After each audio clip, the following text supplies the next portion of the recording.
መንቀሳቀሰው። ምግብ ካበለው ካጠጣሁት በኋላ እሱን ግቢ አስገብቼ ልክ እንደ ህፃን ልጅ አታልየው ካልሆነ በስተቀር ተከትሎኝ ይመጣልና እንዳልኩሽ በህይወት አጋጣሚ ካንተ መለየት አይፈልግምና 2 ወር ከ15 ቀን ታስሬ በነበረ ወቅት ያው ከሰፈር ላይ ፖሊሶች መጥተው ደንብና ፖሊሶች እያዋከቡ ትንሽ ዱላም ነገር ነበር ሲወስዱኝ ተከትሎ መጣ ማለት ነው። ወደ ጣቢያው ወደ ፖሊስ ጣቢያ ድረስ ተከትሎ መጣ። እዛ ፖሊስ ጣቢያ ላይ 2 ወር ከ15 ቀን አካባቢ ነበር የቆየሁት።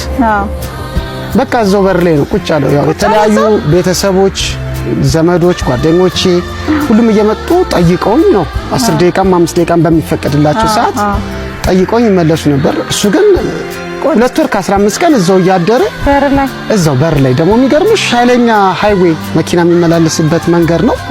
መኪና የመገጨት እድልም ሰፊ ነበር። ግን ያው ፈጣሪ ጠብቆት 2 ወር ከ15 ቀን ግን እዛው ታስሯል። መጀመሪያ አካባቢ ፖሊሶቹ ያባሩት ነበር፣ በድንጋይ የሚመቱት ነበር፣ ሂድ ይሉት ነበር።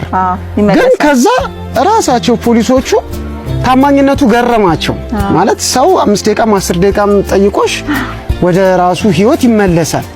የውሻ ግን ያውላ ጊዜ ታማኝ መሆኑ ገርሟቸው መጀመሪያ እነሱ ሲያባሩት የነበሩ ሰዎች የጧት ፈረቃም የከሰዓት ፈረቃም የማታ ፈረቃም ተራ በተራ የሶስቱም ፈረቃ አባላት ተገቢው ምግብ እየገዙ ውሃም እየሰጡ እነሱ ነበር ጭራሽ ሲንከባከቡት የነበረውና ከዛ ከነበርኩበት ጣቢያ ወደ ሌላ ጣቢያ ስቀየር ያኔ በቃ ከሰፈር ልጆች ለመኜ መኪና አምጥተው እንደምንም በቃ ጭነውልኝ ወደ ሰፈር አመጡት ማለት ነው። ከዛ ከተጨማሪ ወር ምናምን እስር በኋላ ስፈታ ያው ሰፈር ተገናኘን ማለት ነው። ስፈታም ቪዲዮ ቲክታክ ላይ ሰርቼ ለቅቄያለሁ። ስፈታም የተቀበለኝ አቀባበል በቃ ማለት የሆነ የሚያሳዝን ስሜት አለው ብቻ እና የውሻ ታማኝነት በጣም ያስገርማል።